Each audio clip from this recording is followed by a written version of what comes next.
All right, let's go back to the top, play it nice and simple and slow. Oh, 1, 2, 3, 4, D7, A7, B minor, G7, D major, A7, G minor, D major,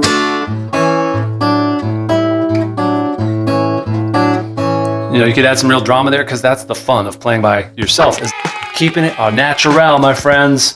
Campfire style. I love it. You love it. How are you, guitar friends? Acoustic, electric does not matter. Pick, no pick does not matter. It's all going to work well and suit the mood. This is the idea here with this one. Let's go through these chords. What you see there on those charts is that the white dots represent the chord itself. The pink dots represent options, right? So that'd be like a suspension there on that first chord, that D7. And then you could do open. And so with those three different choices on that first string, you get kind of like the... See how that strumming pattern is crucial to this sort of feel. So even if you're just kind of working your way up to it, you might even for a while, it's okay to be kind of like, just kind of stopping it. It's more important to just to feel that backbeat, that slow, lazy. This is more of a bluesy kind of thing, which is a really nice twist on the flavors of this week. So just follow me on this kind of strumming pattern here on that D7. So like we've been doing all week, we kind of build up the chords first. Now let's go to this A7. So the way that I'm holding this A7 is kind of like barring all the way across, because this is we know the A7 where we have the open G string. This is another version of it that's really good, especially for these very kind of blues, sort of old style blues acoustic. Sounds great. So barring across that second fret is a good way to then be able to grab that. So that white note right there is the G. That's the same as the open G, right? So that's how it gives it that 7 sound. And then lifting up that second finger on the left hand gives you that variation. These are just, you know, variations of two different chords. Okay, let's go to this A7, and then lift off, back up. Go to the D7 now. Okay, so this thing that I have, I know it looks kind of funny there. I see it now. I'm going to put the guitar behind that, the B minor now, the third chord down. It's a regular B minor. And what I have written in there is that you have the option to walk down with that A. So in this case, that pink dot on the open A string, you obviously wouldn't be playing that. I mean, it's a nice sound, but this is just the idea that you're lowering the bass. Right? We all kind of know that sound, which is different than going to a full A chord, that's possible too. You also, I'll show you the chord changes for this song. You also could completely ignore that. I put it in parentheses there. So you see it there on that second line there. B minor, 2, 3, 4, because it goes by pretty fast. It's just, those little dashes are just marking the 1, 2, 3, 4. So on that measure, that bar with the B minor would be like 1, 2, 3, 4. And I'm just trying to spice up that B minor, so you could play it regular, just that B minor bar chord. You could lift off that low A when you're walking down. And I also included that open E, because that's kind of a nice,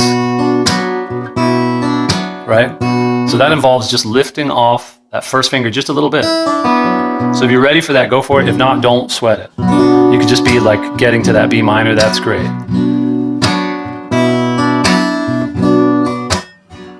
Right, so that's that B minor. Now this G7 we've seen before, it's that bar chord. Look at those white dots there, down at the bottom.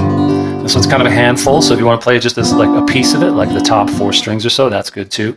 But if you're able to grab that full bar chord, that's great. Those pink dots there, those are suspensions, more choices there. So you wouldn't necessarily try to go for both of them. That'd be a bit too much of a stretch. You could if you want to just sort of mash down your finger there, but really it'd be sort of like, that's how that one sounds there, and how that one sounds there. It's basically like whatever your pinky can grab there, try them out and see if they work to your ear. All right, so that's the scan of the basic chords. So this is how this piece will kind of go. If you look at the chord chart here, it'll make sense. We'll go through it real slow, and this time through, it's basically, after all that explaining, it's just kind of a set of chords with these little embellishments, these little pink dots as like kind of the melody, but it's kind of, again, just sort of open to be lazy and easy and fun. So let's do it real slow. We'll map it out. A 1. wanna come jam with us, get a little bit better every day. You can start for free. Swing by GuitarWorkoutOfTheDay.com. Yeah. A 2, you know what to do. Here's the D7, A7, B minor, walk down to G7, back to D major, A7. Now here comes a G minor, just kind of a nice way to put a twist on it, and then back to the D, right? So G minor, we didn't talk about it, but you can just play a regular G minor bar chord there. I'm trying to keep my fingers out of the way of the letters there. So G minor, that's just kind of a nice sort of old-timey. I always want to do stairway there. Boom, boom, ba, ba, bum, bum, bum. So like, boom, bum, bum, bum, bum. So this sounds a little bit like, I'm thinking like Nobody Knows When You're Down and Out, that sort of style, kind of from the, you know, I first was introduced to these kind of sounds on the Eric Clapton Unplugged album, and he was playing, you know, It Hurts Me Too, and Nobody Knows When You're Down, When You're Down and Out, these classic blues tunes, and this sort of feel.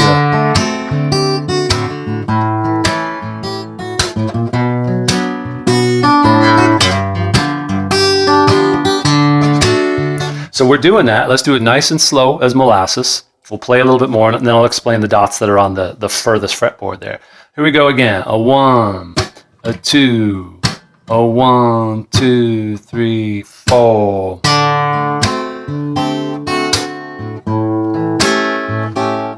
B minor, G7. Back to, I just do a regular D there.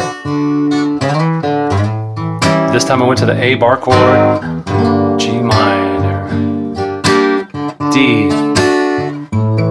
If you want to add some drama and really build up some suspense, that's what those dots on the fretboard are. So that's something that actually our friend Kent and I were talking about today in our lesson, and I've mentioned this before. These are the 6, right? So we see these a lot whenever you have that spacing there. And notice the pattern. So what I want you to grab from this is that there's only 2 shapes. They're either on the same fret, so they're stacked like that one right there that looks like it's coming straight out of an A, those on the 2nd fret there, right? So they're on the same fret. They're either on the same fret, they're open, right? Open, same fret there. And then we've got this diagonal. And the fingering that I find to be easiest is that even though we might be playing an A typically like that or like that, if you know you're going to be doing a string of these 6, like if you know you're coming up to a spot in the song where you want to play a fill, or I'd say this is where having an alternate fingering is going to help you. So on my left hand, on my fretting hand, I'm using my my middle finger. So we'll call that the 2nd finger. If it's like 1, index is 1, 2, 3, 4, right? Index, middle, ring, pinky, 1. So starting 1 is index, and then we count out from there. So if I'm using my first finger, that might set me up for a trickier switch there, right?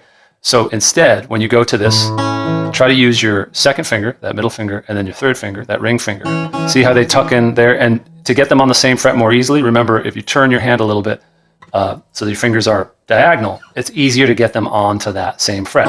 So right there, we recognize that from the A7 or an A chord, right? Now just pluck them open. So that's those first 2. Open is the green ones. Together right there is the pink ones. Now this next one, watch, I'm just going to slide up. And now I'm using my first finger trailing behind. Fans love us doing these smooth couch time classics. So just play those. If you see the 2nd fret, you've got the pink ones. And now we switch to those first green ones there. It's the only diagonal one in that stretch. Bum, bum. And you can play this with an open A and an open G, just droning through it. So back in the context of how this would sound really good, this is like when you're hitting an A chord, which is the 5 chord, right? Because we're in the key of D. So we're ringing out, we're just sort of letting the suspense build on that A. We're just making it kind of dreamy. So I'm just spelling my way up and down, and then resolving back to the D. So do that, don't do it, it's your choice. I just want to stock you with some choices. If you come around to the end of this progression and you're like G minor, and then I go back to the D, and if your ear wants to go, I want you to have the option to play around with that sound, because it's a good one. All right, let's go back to the top, play it nice and simple and slow. A 1, a 2, a 1, 2, 3, 4, D7, A7, B minor, G7, D major,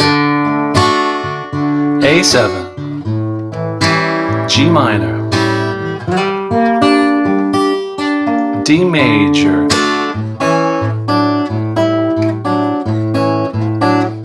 you know, you could add some real drama there, because that's the fun of playing by yourself, is that you're the band leader, you're the conductor. If you want to create a moment where it just sort of holds and sounds like a fake out ending, a false ending, that's fun. And then you find a little fill. Back to the top.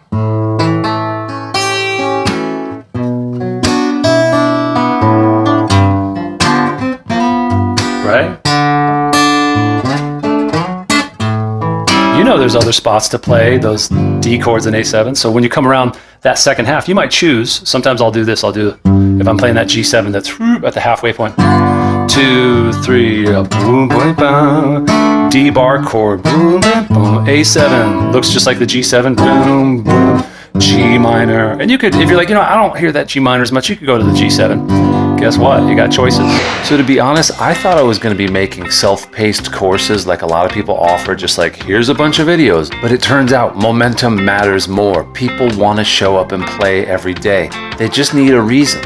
I'll be your reason. 15, maybe 20 minutes a day. We just do simple games and exercises. It's fun, it's effective, and you get to try it now totally for free, like actually free, like really a free plan. No payment information or credit card required. You can start right now with my guitar workout of the day starter plan. Join us for 2 workouts a week, and you get one of my full courses to dive into and go deeper. And you get a bunch of extra bonus lessons like my 11 lifesaver licks, the 22 tasty chords, a lot of good extra swag. And you get a community to connect with and actually stay on track with. Everyone's cool, they're cheering each other on, so come join us. But also you gotta be nice, because we're just good people playing guitar. Check it out, hit the link in the description, join us on this amazing new free starter plan. I'm gonna limit the availability, so get in while the getting's gettable, you know what I mean?